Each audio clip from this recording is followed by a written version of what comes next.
Back to TalkNorth.com. Thank you for listening. If you can, please download before you listen. It helps our business. I'd also like to thank our producer, Brandon Morton, and let you know if you'd like to sponsor this program or any of the programs on the network, you can reach me at jsouhan47@gmail.com.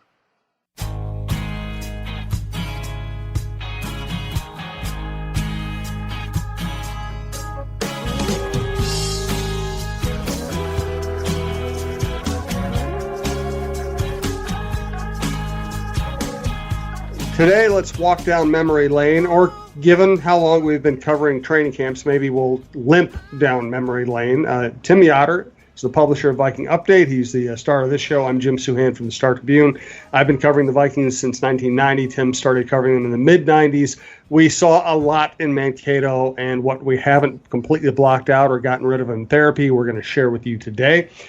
Thanks to our sponsors, Twill and the Dining Galleria, SodaStick.com, Tony Hoaglund, your State Farm agent, and BiteSquad.com. Promo code for Bite Squad is TalkNorth. Promo code for SodaStick is also TalkNorth for free shipping there. So check out all of our sponsors. This is a part of the TalkNorth.com podcast network. Let's get to our favorite memories of training camp. It's coming up fast, and we thought during a slow news week this would be a good time to hit our favorites. So, Tim, you start.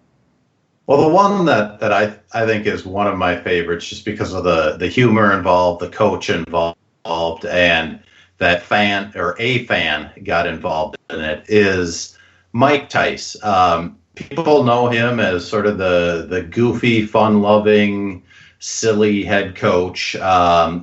But when he was coaching the offensive line, well, actually at this time he may have even been the head coach, and Steve Loney may have been the offensive line coach. But there was a time where he was not at all happy with Adam Goldberg, who was a guard at the time. And Tice was so fed up with him. And, you know, to my untrained eye on offensive line, you know, I didn't really think that Goldberg was doing all that poorly. I think it was more of a message to the entire offensive line.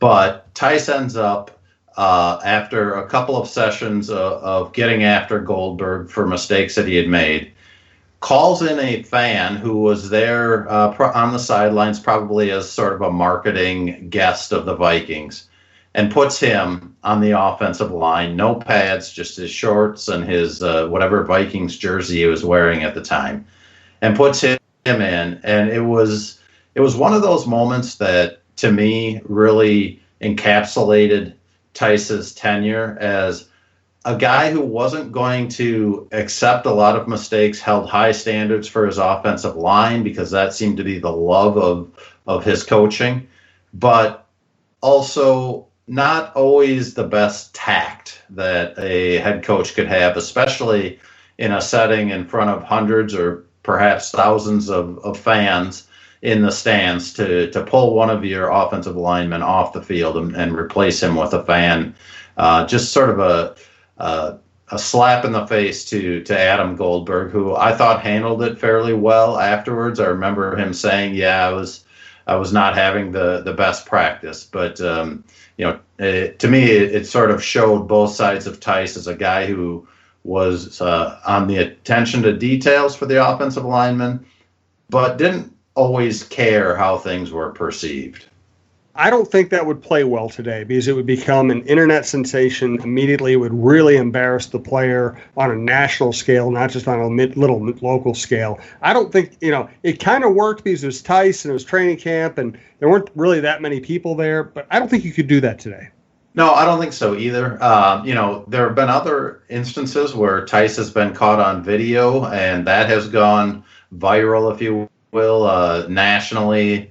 You know, just even in settings away from football where he wasn't really conducting himself professionally, and the microscope that players and coaches are under these days, you know, they kind of have to be aware that any moment of their life could be captured on video, and depending on who's taking that video with their cell phone, it could end up on a site that's going to ridicule, mock, or perhaps degrade you for whatever you did. So I totally agree with you. It's one of those that, it just really wouldn't have played well. And I think especially with the ownership group that is in place now with the Vikings, they would not have been happy with, sort of demeaning one of the players like that. You have about 7 or 8 favorites. Instead of going back and forth, I'm going to let you hit your favorites, and then I'm going to add my favorites that you don't get to. So let's do it that way. What's your next in line? Well, the one that really stands out from not necessarily a football standpoint, but just an overall attention grabber was the Brock Lesnar experience, where the Vikings had him in. He had quit professional wrestling for a bit, wanted to give the NFL a shot. And, he looked the part, certainly, with the strength that he had as a wrestler, and the success that he had at Minnesota as a wrestler, as an amateur wrestler. But, man, when he got involved in some of the skirmishes, some of the training camp practices with the with the Saints and the Chiefs, and you could just tell that it was one of these goofy experiments that maybe was worth a look in the off season. But I think during training camp, when there are more cameras around, there's more attention paid, it just became pretty clear that it was a lot of publicity and not enough real football acumen there with Brock Lesnar. And I actually learned something from that, because I really thought that with Lesnar's wrestling skills, raw power, athletic ability, explosiveness, I thought he could make the transition. And I think what we learned during that was these guys, it's kind of like major league hitters. They take hundreds, if not thousands, of swings every day, and they're always refining it. And it's just hard to catch up with that. And we saw with Lesnar going up against linemen, professional linemen, he just had enough reps where he could actually function at that level. Well, that's interesting to me, too, because today and now that I've had kids that have gone through a lot of different sports at the high school level, so much pressure is put on young athletes these days to specialize in a sport and become really good at that and get rid of all these other sports that they may be interested in but may not be their future. And I completely disagree with that. I love having, young junior high school athletes who aren't specialized, who play multiple sports. And it's always stood out to me when you talk to some NFL players, and some of them didn't start playing until their high school freshman, sophomore, junior year. And to me, it shows that you have to be a great athlete, first of all, but there is this building up process of getting things down as a high school athlete, getting better coaching in college if you make it to that level, and then to the NFL. And I think with Lesnar, we just saw, like you said, just didn't have enough reps. I think if he would have tried this in college, and whether the Gophers would have let him is another story. But yeah, he may have had a chance. But like you said, there are so many reps and drills and shaping the right muscles in their body that it's really difficult for somebody to just come in and try another sport at a professional level and really succeed. And I'm glad you brought that up. I do believe that, and it's proven, young athletes should diversify.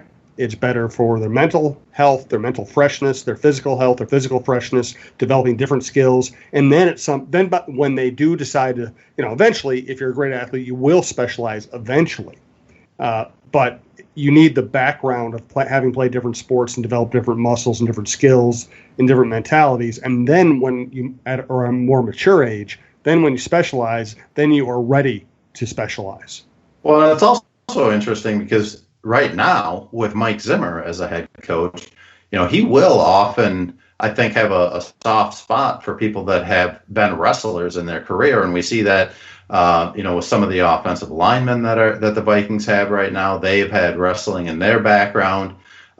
So it does show that some skills learned in one sport will transfer over. But when you're talking about the in-depth techniques that these guys go through, they also have to have football in their background and probably at least, most of them a couple of years in high school and all through college to really get it down to be good at the NFL level.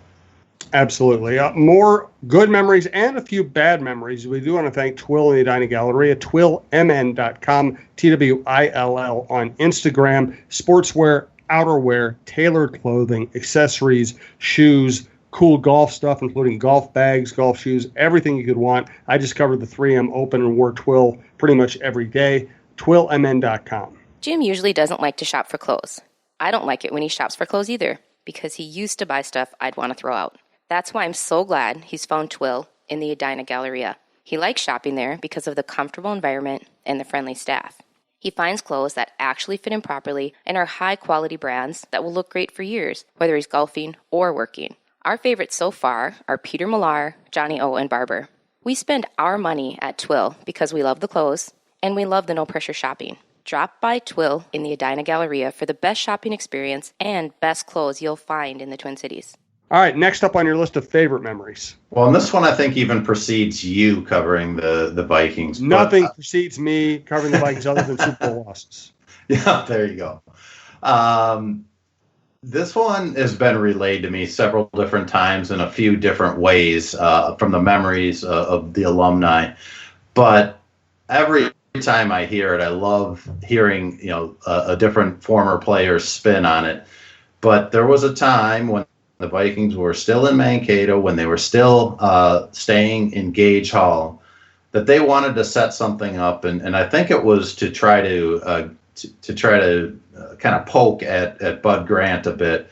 But there were tensions between the defensive linemen, and this was, I believe, back in the 70s, between the defensive linemen, their defensive line coach, and they decided that it would be a good idea to kind of put everybody at ease by pulling a really good practical joke. So as I remember it, the defensive line coach and I think it was Jim Marshall go up to the roof of Gage Hall, which was, if memory serves correct, probably 15 stories high, something like that.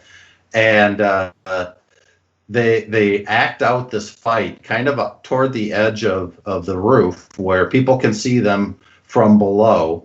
And eventually they kind of move away from the roof line so they're out of sight. And Marshall grabs a dummy that looks like the defensive line coach and tosses him off the side of the building. And everybody, once they realize that it's a dummy coming down at them, have a good laugh about it. And I think it shows that, when you have, back in those days, it was probably 6-8 weeks of training camp that these guys went through, and a lot of tensions, a lot of frayed nerves, people beaten down physically, that there are good ways to kind of bring humor and lightheartedness and teamwork back into it. And I've always loved that story, and I love hearing it from different people relaying it.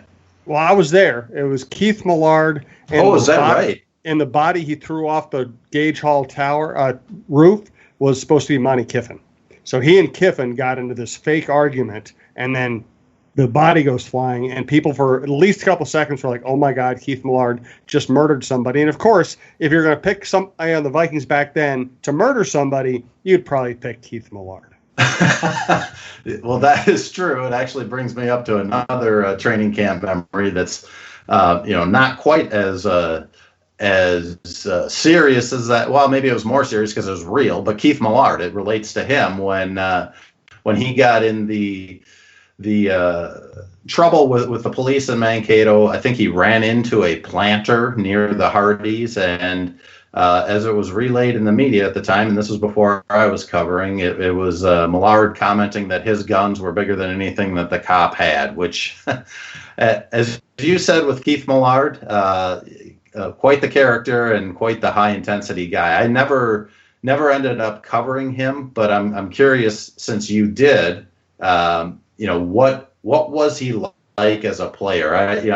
I've had a brief time to interact with him when he was a coach in the NFL, and I'm sure it was nothing like when he was a player. He was incredibly intense all the time. He had a little Studwell in him where he almost was so competitive and intense, sometimes he couldn't or didn't want to speak. He had a good personality when he was in the right mood, but man. And I also remember being around him, and I covered the Dallas Cowboys the year before I came out of Minnesota. But I remember being around him and thinking, I've never been around somebody who had that combination of like narrow